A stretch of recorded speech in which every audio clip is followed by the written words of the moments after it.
welcome our first speaker. Author, consultant, and coach, Mark McGregor has been active in the enterprise architecture space for almost 30 years. Mark spent several years as an analyst at Gartner, where he was responsible for the EA Tools Magic Quadrant. Having working with most of the significant vendors in the market, Mark has what some of his former colleagues at Gartner suggest is unrivaled insight into the types, use, and nature of tooling.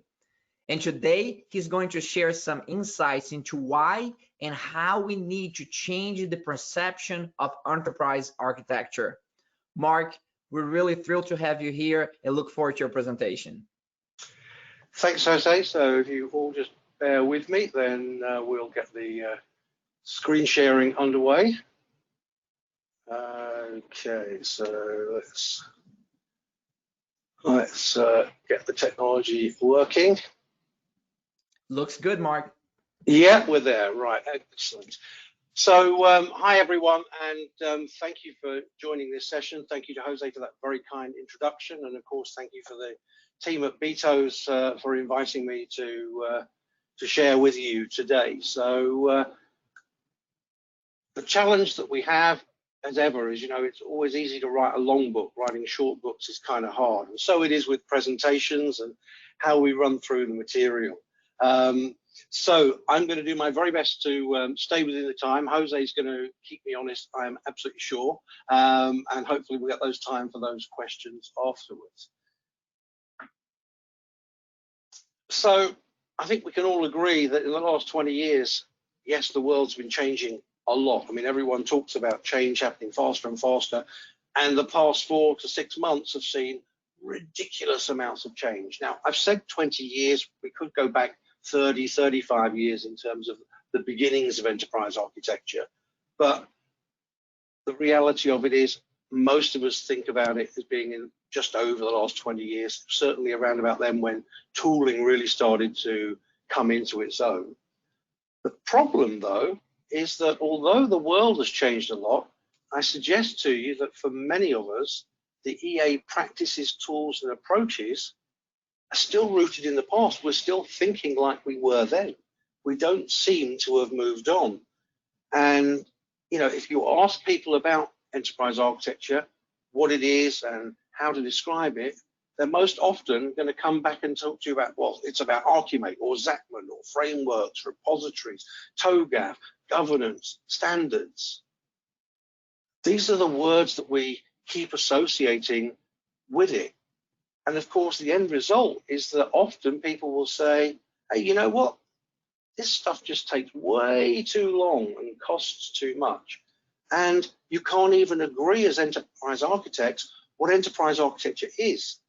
And, LinkedIn is an amazing place for us all to share our ideas. But if any of you look at the groups on LinkedIn, we're forever arguing, no, that's not the right framework. It's this, it's that, it's the other. And indeed, there was another debate on the same thing that was fired up just half an hour ago on LinkedIn, where we can't even agree what business architecture is. Where does BA fit with the EA? And the poster put up 3 different schools of thought as to whether it's an adjunct to IT, whether it belongs in EA, is it a subset, etc., etc. And if we're all having those debates and discussions, is it any wonder that the perception of enterprise architecture isn't around, wow, this is something that we really need? And I just wanted to share some statistics with you. Some of you may be aware of this, but 66% of all enterprise architecture initiatives are perceived as failures. 61% are not integrated with the investment decision process. Well, hang on, if we're looking at bringing in new systems, new ways of working, new practices, completely new enterprise designs, how can we do that if we devolve from the investment decisions? But then conversely, we don't do the best that we can because less than 20% of us recognize that EA could help improve customer service, margins, cost cutting as drivers and these types of things. In other words, less than 20% of us are actually focused on business outcomes. We're either focused on architecture for architecture's sake, or we're focused around the technology piece. Now, as an aside, when we're looking at tooling, 51% of people find that their budget requests for EA tooling get turned down because it's not seen as providing value and not being business centric. This is a problem. Now, we're going to hear some great stories over the next few days from some amazingly successful folks as to how their programs have succeeded, some of the lessons that they've learned along the way. And that's really great. And we all want to learn from those. But let's also remember that in this current situation, enterprise architecture is under the cosh. Okay, over the last 3 months, I've spoken to a number of organizations and spoken to a number of vendors. And I find it fascinating that when we look at the current pandemic situation, this is a massive rethink, right, of the way that many of us do business, what the business will be in the future. The ramifications we haven't even seen yet. We haven't touched the tip of the iceberg of how much and how big that change is going to be. And yet, many of those organizations I talk with are telling me that EA is being cut. It's seen as non-essential. So tools are not being provided, budgets are being cut, programs are being cut, architects are being let go of, furloughed, and maybe even on the longer term. And that's really sad, because never have we needed architecture like we do now. So what are some of the things that people might be thinking about and how we change? Well, you know, we talk about switching from artifacts to outcomes. People don't want diagrams. You know, I often have said that the thing about modeling in particular is that nobody wants models. However, most people have problems that a model will help them solve.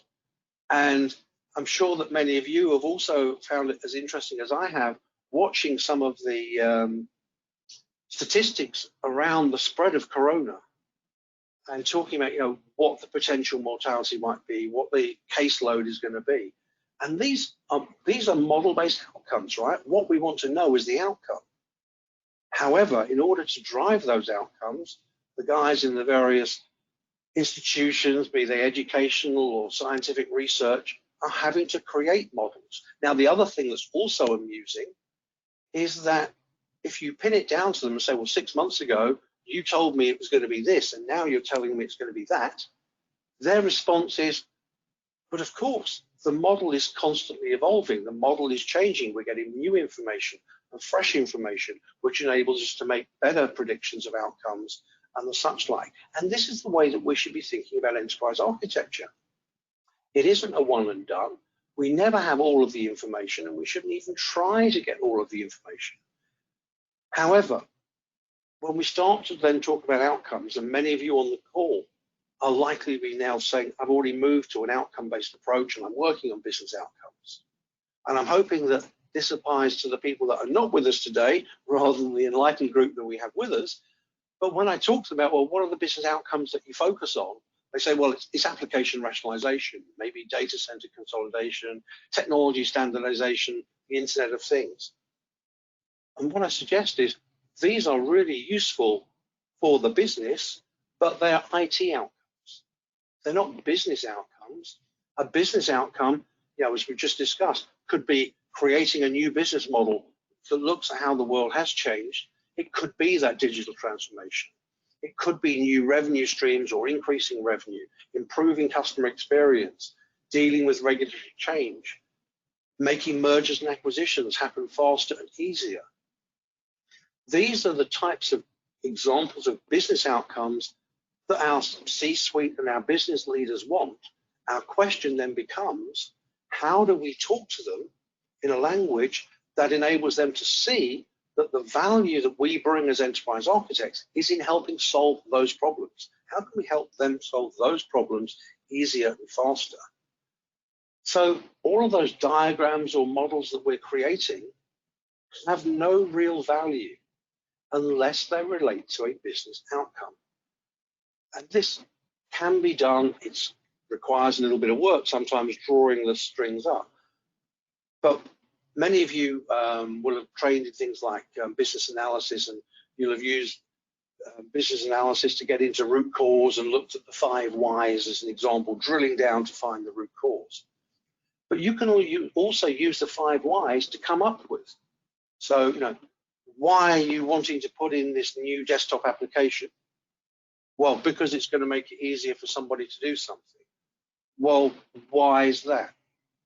Well, because if they can do that, then they can take calls quicker. Why is that? Well, if they can handle calls quicker, they can improve customer experience. Oh, right. So it's not a new IT system that you're fussed about putting in. It's improving customer experience. Great. Here's the budget. Away you go. So try asking the 5 whys going up for your projects, your programs, or anything else you're doing until you can tie it to a business outcome. And by the way, that business outcome is an outcome that your business leaders perceive as the desired outcome, not something that we imagine to be an outcome that they'd be interested in. That's sometimes what I describe as an accident looking for somewhere to happen. So ask the questions and deal with theirs. Just to give you an example, this is a slide that I've taken actually from one of my customer excellence presentations based on some work I was doing, as you can see here, with Garo Decker and Jim Siner.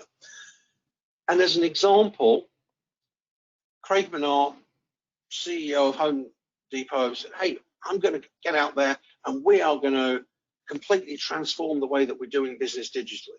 So they set aside a budget for 300 million to enable call and click and collect services for customers. All looked great, except that within 6 months of the original announcement, he had to go back to the board to explain they actually needed another 1.2 billion to actually build the new distribution centers and completely overhaul the order fulfillment process.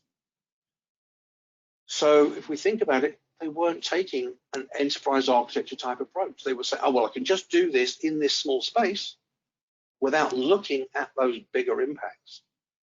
These are the types of things where, had Craig been engaged with his EA team and the EAs with their colleagues, that they could have foreseen this. They could have foreseen that, said, right, okay, if you're going to do that, this is the things that have got to go in place, and this is all of the aspects. And the nice thing about this one, for me, in the context of EA, is it reminds us that actually physical locations are a part of enterprise architecture as well. So never mind the debate between EA and BA, and we'll come on to that a little later, but actually it's also the organizational and locational stuff. So think about what your organization is doing and where you can perhaps run intercept or help them understand how they have questions that you can help answer. And this next slide is a little busy, and I apologize about that. So for now, I just want to take a little look at the left-hand side, where we can see the components, shall we say, of an enterprise architecture. So in the orange, I've got the technology, application, and data. That's the stuff that many people, especially those LinkedIn people that I'm talking about, and many of you may be associating as being enterprise architecture. But that's not. Let's be really clear. That's IT architecture, or it's IT architecture for the enterprise. Only when you start adding in the green stuff, the process, the organization, and the location, do you start to say, when I add the green stuff, which effectively is the business piece, the business architecture, when I add that with it, the orange, now I'm starting to look at the enterprise. Now, the one other sliver that I have on this slide, and you can see in the gray, is security. Historically, security architecture has never really been mentioned much. It either sits off in another department or it's part of infrastructure. But increasingly, I think that we're seeing through the advent of more people working from home, or whether it's from the regulatory and compliance issues, or whether it's from increasing use of SaaS, that actually security architecture is coming into its own as a discipline in its own right. But it all comes together, and you need all of those pieces if you're delivering the enterprise architecture. And if you want to be looking at the innovation piece of the jigsaw, then you need to be covering those things.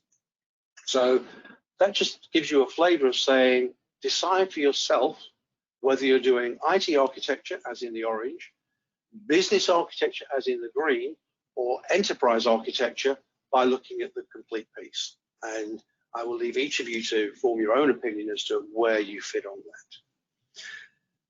On the right-hand side is something that I created a few years ago as a different way of selling and promoting enterprise architecture, and I can only share with you that in my experience, and this is not selling any technology or consulting, but just trying to help people in promoting the value and the need for enterprise architecture within their organizations, then what I created here was something called the Wheel of Change, which seems, for the most part, to generate a lot of aha moments among business managers. Because, again, we're not talking about enterprise architecture, we're talking about the value of the pieces.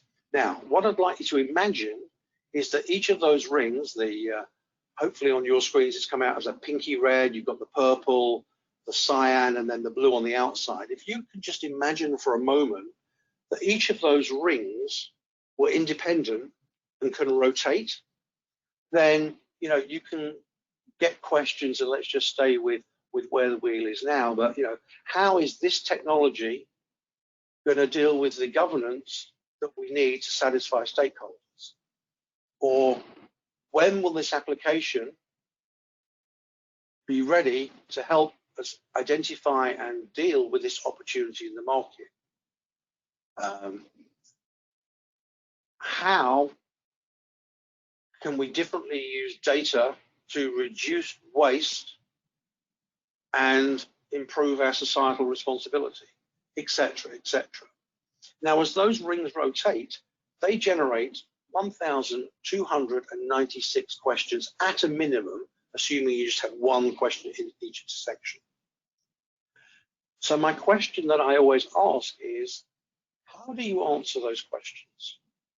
What system do you have that helps you answer those questions?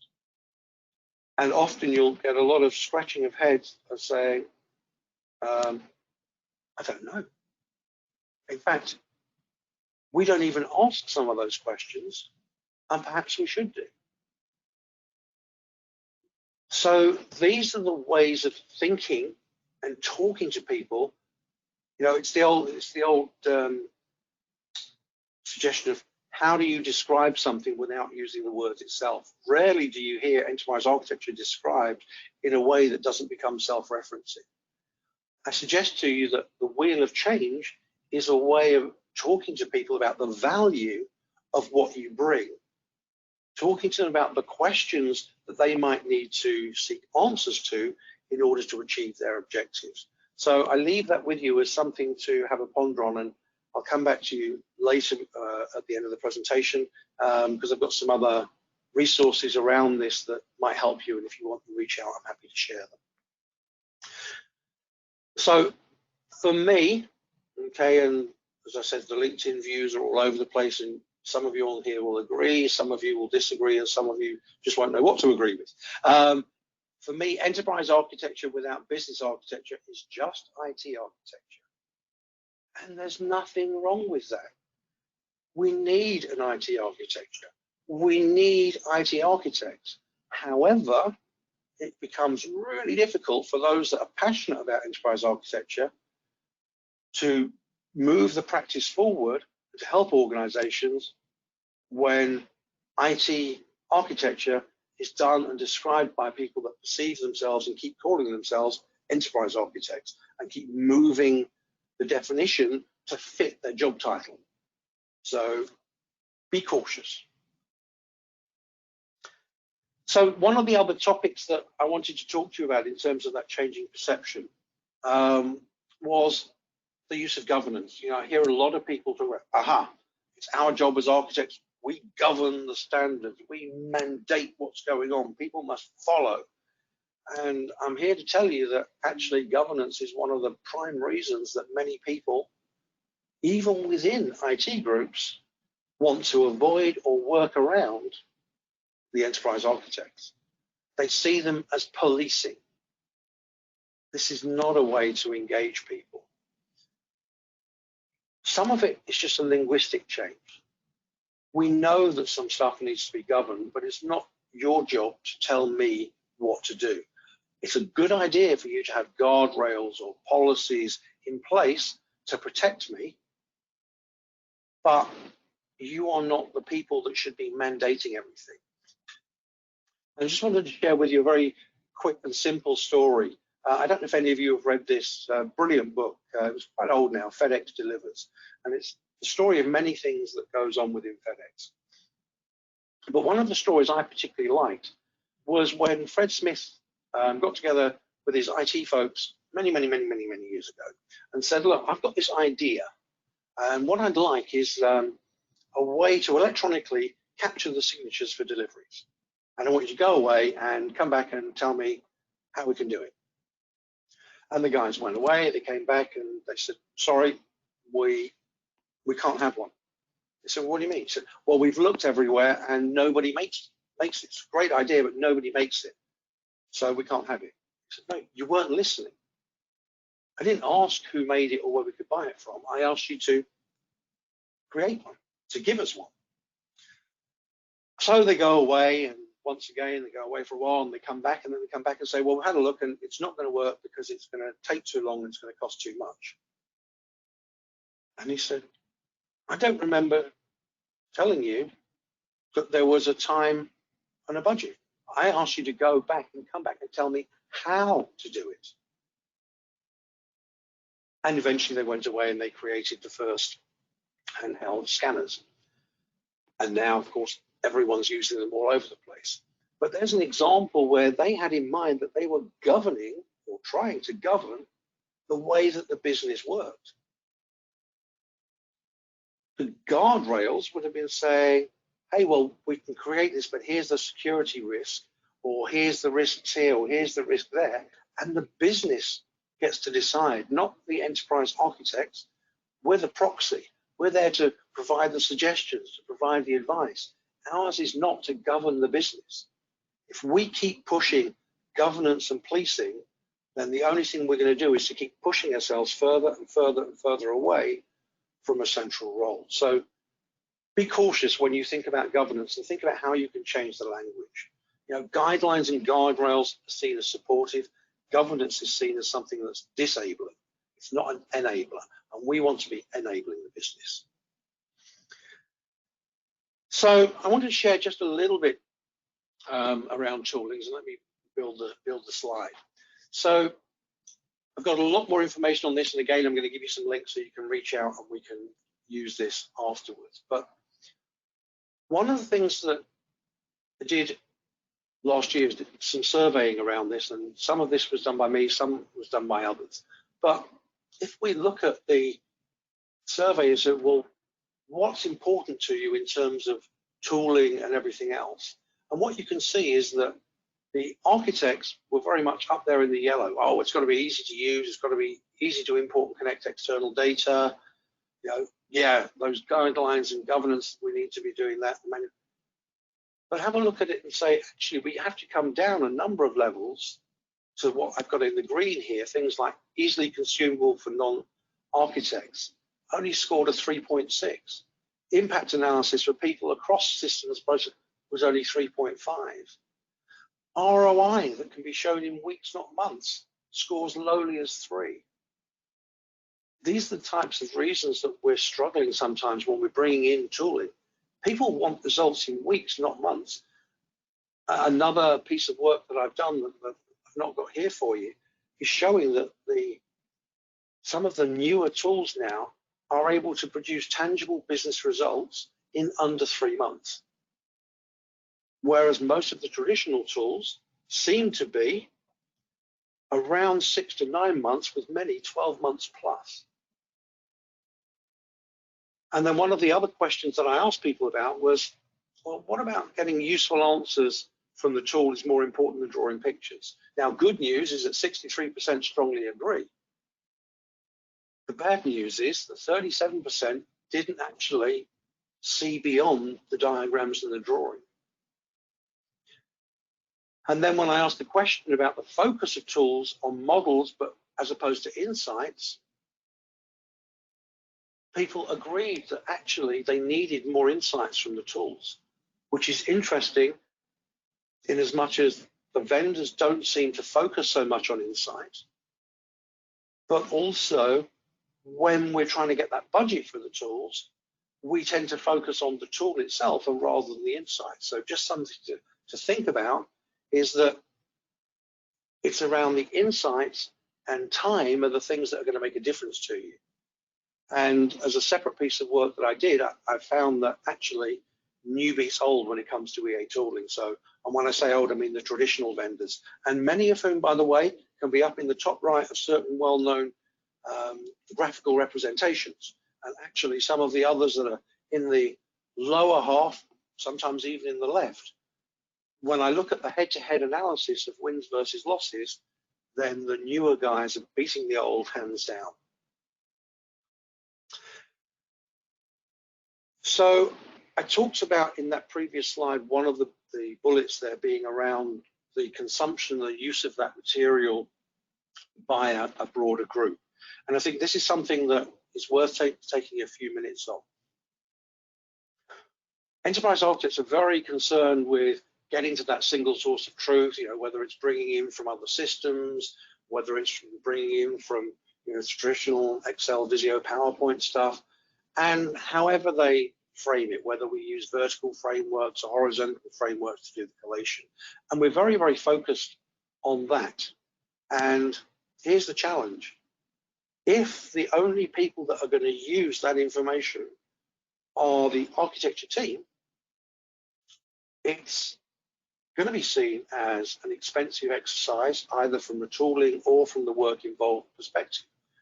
If you want to actually broaden your value, both from the tool perspective and from the EA team point of view, then you need to approach it differently. We have a whole group of people there, whether it's in the business, whether it's on the IT side, whether it's developers, whether they're innovators, that need accurate, timely information. And if we're not providing that information to them in a way that they can consume, then we're missing massive amounts of value in our own work. And by the way, if we're providing that accurate, timely information and we should stop doing it for any reason, you don't be surprised when someone asks why we're not investing more in that architecture and why we're not building more stuff into the repository and why we're not keeping it up to date.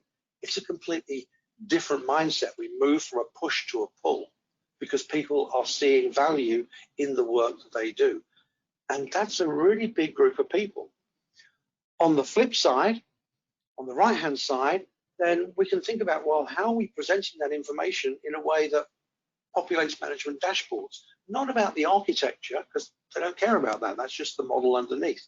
But about the things they do care about. What information are we able to source and hold for impact analysis and the such like, so that people can proactively seek answers? So in other words, it becomes that business navigation system that some of you will have seen some vendors talking about. It's a pretty old concept, but using it as that business navigation system. If we're doing that, people will automatically want to see an investment in the EA teams and in the value of those central teams. You won't have a budget issue as much as you'll have a resource issue, because the amount of work that's going to be coming at you constantly will make all the difference. So my advice to all of you is to spend your time focusing on what I call the congregation, not the choir. Architecture for architects is never going to go very far. We've seen it with some of the vendors in the space where they focus on architecture tool for architects and their revenues are not growing. They are indeed going backwards. Those that break out of that mold are finding much greener pastures and much greater revenues. So I always suggest that creation without adoption is a waste. So whether we're looking at it from a process perspective or an architecture perspective, if you're not thinking about how you can make information more easily, more digestible, more useful, more helpful to all of these types of people, then you're missing an amazing opportunity. And on the right-hand side, then you can see just some of the things that you can be using around the broader management team in terms of how everyone can pull together. So really focus hard on that congregation. And if you want to ignore people, then please do so. But I suggest that you are potentially ignoring them at your peril. This was something I took here, as you can see, from GuideSpark, where they did some research showing that examples of GE, Ford, Procter & Gamble, and others spending 1.3 trillion into transformation initiatives, yet suggesting that 70% or 900 billion was wasted on failed programs because they failed to effectively communicate the goals, strategy, and purpose and outlook with their employees. Now, we could go one step further and say, actually, what they did was they failed to take an enterprise architecture perspective and use the architecture teams to communicate to all of those people and to connect that goals, the strategy, the purpose with the other aspects of process, systems, technology, such that they were all moving together as one. In fact, as we know from many of these organizations, like many others, these pockets and projects and programs are all going on in isolation. We're not doing them in joined up ways. We're not getting the best value from them. And some of it's because as enterprise architects, we've managed to either lose or not create perceived value in what we do that we can actually help. So we've got to be those enterprise advisors. So I thought it might be useful to make a few suggestions for you. This is my suggestions for you for a next week, next month, next quarter type approach.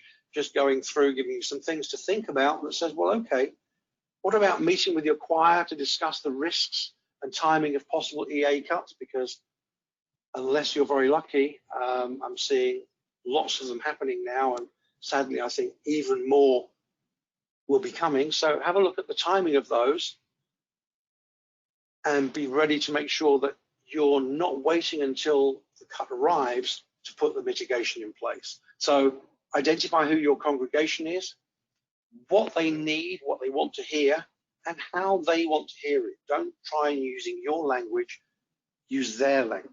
You know, there's a saying in change that the easiest way to change others is by changing yourself. Sadly, this is something that as enterprise architects we've been pretty poor on for a long time. Spend a little bit of time on some introspection. What could you have done differently? What actionable insights have been delivered? By the way, I didn't have it on here, but have a look at projects or programs or initiatives that have failed within the business.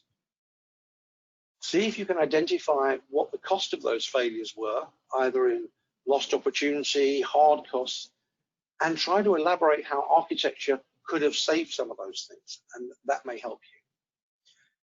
Absolutely, over the next month, identify those key business outcomes from those business stakeholders and work out how to tie your initiatives to them. Have a look at what governance you can stop doing and which advice you need to start, and see if there's some tweaks that you can make there.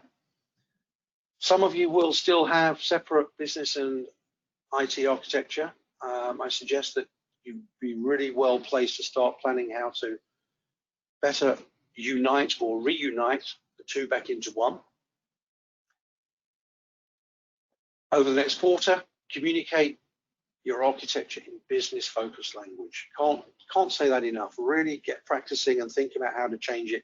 If you can talk about what you're doing without even talking about enterprise architecture, you're going to be in a really, really good place. For many of you, you may find that it's a good time to start to revisit the way that you use your EA tooling, assess whether it's fit for purpose. There's still a lot of organizations that I talk to that are still trying to put square pegs in round holes, and there's some pretty good round pegs out there, and it could be time to start reevaluating. And for what it's worth, in some cases now, the switch could actually be almost cost neutral, because the cost of some of the new tools could be no more expensive than the cost of the maintenance on the old tools, putting aside the cost of changing, moving stuff around. Spend more time with your innovation teams and work out how to become the trusted advisor that they turn to when they say, well, we think we're going to do this, but what are the implications? So just some pieces of advice in terms of some of the steps. You're going to pick and choose the ones that work for you, and that's great, because as long as you're getting the pieces you want. So before I stop sharing and hand back over to Jose for the Q&A, I've got 3 resources that I just was looking at literally just before I came on board that might be of use to you. I did some insights into the use and purpose of EA tools that I mentioned here last year. If you want a copy of that, email me, connect on LinkedIn and ask for it, happy to share. I've also got a paper I wrote some years ago, but I was flicking through it the other day. I think it's still pretty relevant today, and some of the diagrams that I've used have come from that, on 7 steps to business architecture. Again, if you'd like that, email me. And I didn't dig into it because it wasn't part of the brief and our time was short today, around looking at the personas that would use architecture and the best way of creating and building use cases. And I've got a bunch of material there around business outcomes, the use of personas in enterprise architecture, and preparing use cases. Again, if you think it could be of help to you, then email me, connect on LinkedIn, and I'll be happy to share that.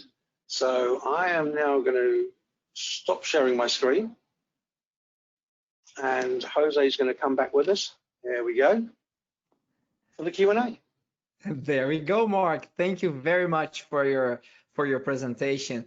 We had lots of questions that came in while you were speaking, which is great, because I'm gonna draw from those questions. And for those of you who are listening, just keep providing questions. I'll try to get to as many of the questions that you submit as possible. So the first one, Mark, comes from Antonio Urquiza, and he's asking your personal perspective on the issue of a broader appreciation of the strategic value of enterprise architecture. What do you think maybe, and the way I read his question is that there's perhaps little understanding, and certainly, you know, with that, some appreciation from senior leaders in the organization about enterprise architecture. So talk a little bit about that in terms of, you know, whether that's true or not, and then also what can we do as practitioners to increase that appreciation? Sure. So let's start with the second part first. So wasn't in the introduction. Some of you on the call may know a bit about the background, some of you won't. But one of the things is I'm also a licensed trainer in neuro-linguistic programming. So I'm passionate about the people side of change. And one of the best books that I can recommend to any of you is a book by a lady called Shelley Rose Chavray. And she wrote a book about how words change lives. And I can't emphasize enough that the challenge that we have, which is the second part of the question and touches on the first, is we're not willing to change our words. We get frustrated. Well, I've been talking to Jose about enterprise architecture now all week and he still doesn't get it. Well, you know, actually, he doesn't need to get it. He doesn't want to get it. His frustration is probably because he's been telling me that he needs to increase revenue or decrease costs or bring a new product to market. And he's still struggling to see how what I do helps do those things. So part of the reason that we're not getting that leadership engagement is we're not talking their language. They actually don't care about our language.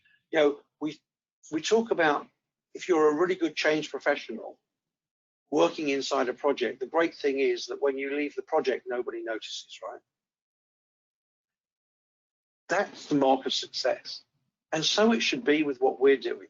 You know, if we want to feel good that we managed to convince Jose to buy into EA when he wouldn't, then we do it with other EAs in the bar and we're all chatting. Yeah, I managed it. He didn't even know that I've just sold him EA and he's just spent 200,000 on tooling and he didn't even know he was buying EA. Hey, that's success. Because I wasn't using the language that he expected me to use. You know, I might have been talking about that wheel of change, impact analysis, or whoa, hey, you're going to do this over here, Jose, but if I stop you and we do, wow, this is valuable. So I agree totally that the leadership doesn't get it, but then they never do need to get it. We are the tools to help it happen. So flip it round and think about what we change, not what they change. Very good, very good. On that, Michael King had a question on the wheel of change that you share, and he was and you just mentioned something related to that, an author related to that. He was asking if you had any further literature on the wheel of change and any other recommendations related to that topic specific, where they can go a bit further. Yeah, so it's something I created myself. I've used it in a number of different ways.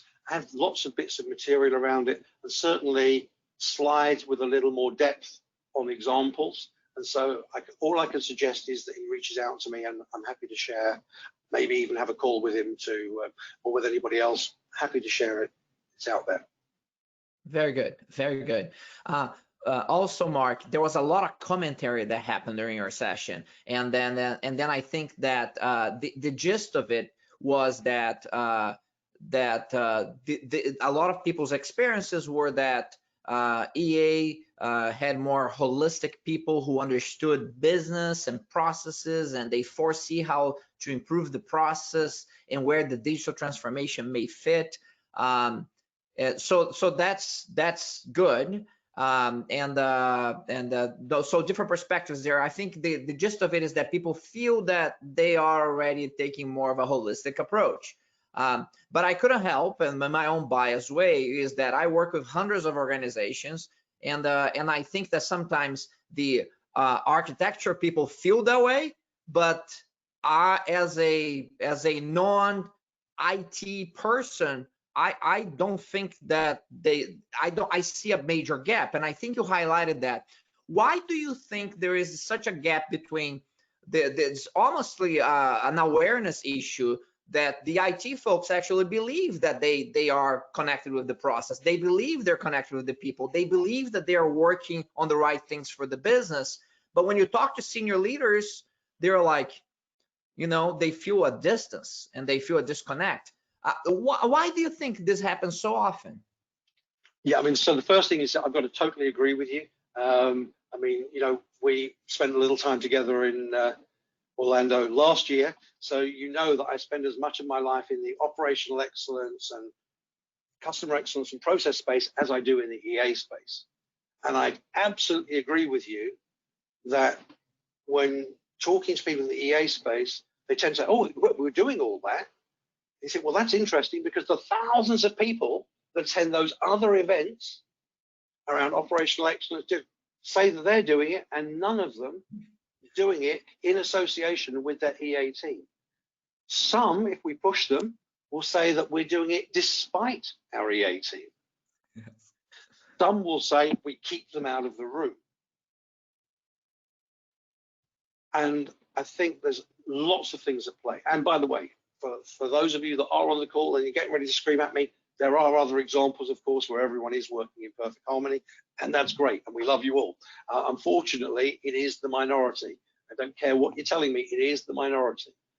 I think partly is because EAs have pushed so hard on the IT architecture, and I saw this a lot in my research director days, and you look at the reporting line, and you realize that many EA teams don't even report into the CIO. They report maybe 2 or 3 levels down from the CIO. And given that some of the speakers, and let's use the Operational Excellence Conference last year, many of those speakers were COOs, right? They were driving the digital transformation. Well, they're not likely to be working with an EA down here somewhere in the structure. And I think that to a certain extent, the CIO is to blame because they're not recognizing the value of the EA team as their trusted advisors, and therefore they're not able to have the right conversations with their COO because it keeps coming back to, yeah, well, that's okay, but what about the system? That's okay, but what about the system? And eventually someone says, you know what?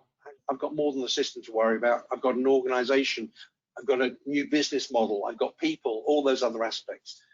So again, it's a roundabout language, and also, here's the question. If you talk to an EA, can they help you give you advice to solving the problem without telling you about a system? If they can, great. But usually they'll come down to, well, I've got a system for that, or there's an application. It's like, well, that wasn't the question. So some of it is language. Yeah, that comment that you just made there is really interesting from the type of questions that people pose, and what it says about their this connection with the business. Mercedes Pachanoja and Harish Cherukuri, I want to make sure you two that I got your questions, and they are both around. It's a bit of commentary as well, and with respect to a architecture and organizational skills and closing that gap.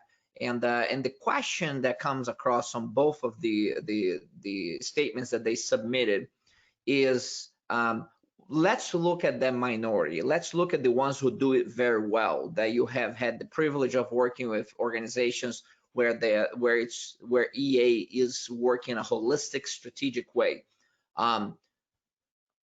What are what is the best design practices to get to a point like that? If you are where you are today, you may be okay, but you're not that connected just yet. What are 2 or 3 things that you think people should be working on right now? Maybe skills to develop. What direction or guidance you'd give to them, those who want to be great? Yeah. So if I look at those organizations where people have been really successful, there's a real similarity here between some of the OPEX and EA, is that people don't use those labels. We're the enterprise organizational design team or some other label. So they don't use enterprise architecture in the label, in the same way they don't use OPEX in their label. They find another name. And by the way, the reason for finding another name, especially if you call it, let's suppose, we were the BTOES one team, or the next generation BTOES team. When you go Googling, you don't find anything that contradicts what I'm telling you. When you use OPEX or EA or any of those labels, there's always someone that's going to say, yes, but Google said, or I read what Mark said, or I read what Joe's, and it says something different, and you spend all your life having to justify definitions. So one key trick in all of these things is to drop the name and call yourself something different. Now, once you've done that, you can take whichever bits of any discipline that you want and bring them together to help deliver results. So that's the most important thing that I think people can think about. Forget the label. I'm sorry for those of you who are starting out as an EA and you've mapped out your entire career going senior, with the EA title. It's not helping you unless you're on the IT side. On the business side, drop the label, become an enterprise consultant, whatever label, to enable you to move more freely. And that's what the successful organizations that I've worked with have done. And then the other thing, and I've talked about it and I shared it, they talk about the business outcome. They don't talk about how. So for example, Jose, I need you to give me $1 million worth of budget for a tool. You're not going to do it. But if you tell me that you need to generate $100 million of new revenue, and I say, if you give me $1 million, I'm pretty sure that here's how I'm going to help you do it. You didn't ask what I wanted the million for. We're so busy trying to justify what we're going to do with the million that we forget that he actually doesn't care. He cares about the result. And one of the things that I suggest is that the problem for many people when justifying EA teams, EA tools, doesn't matter, the same thing, is we don't think about the fact that what's the ratio of the spend to the result. We actually often, and I've seen this a lot, say, yeah, I need you to give me this money, but I'm not sure how long it's going to be before I give you a return or what the return is. Now, that's not an investment, that's a gamble. So very good. Help people stop gambling and start investing. Mark, thank you so much for a masterclass on the holistic and strategic view of EA. It's a real pleasure to have you here and share your insights with us. My pleasure. And guys, listen to these other talks we've got coming up. There's some great detailed success stories of how people have overcome some of these and other issues and delivered success. So have a great time, everyone, and I'll certainly be listening So enjoy. Thank you very much, Mark.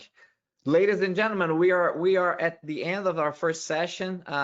Very excited about our next session coming at the top of the hour. We're going to have the the managing director of the go-to-market efforts in Americas for Lean IX, join us and talk about how the global pandemic has really impacted and shifted EA and the work that EA leaders do as they become the champions for several very important initiatives as a result of the pandemic. So we'll be talking about that at the top of the hour. As I close this, as you close your session, close the GoToWebinar interface, and there will be a pop-up that you can fill out a survey with any feedback you have on this segment.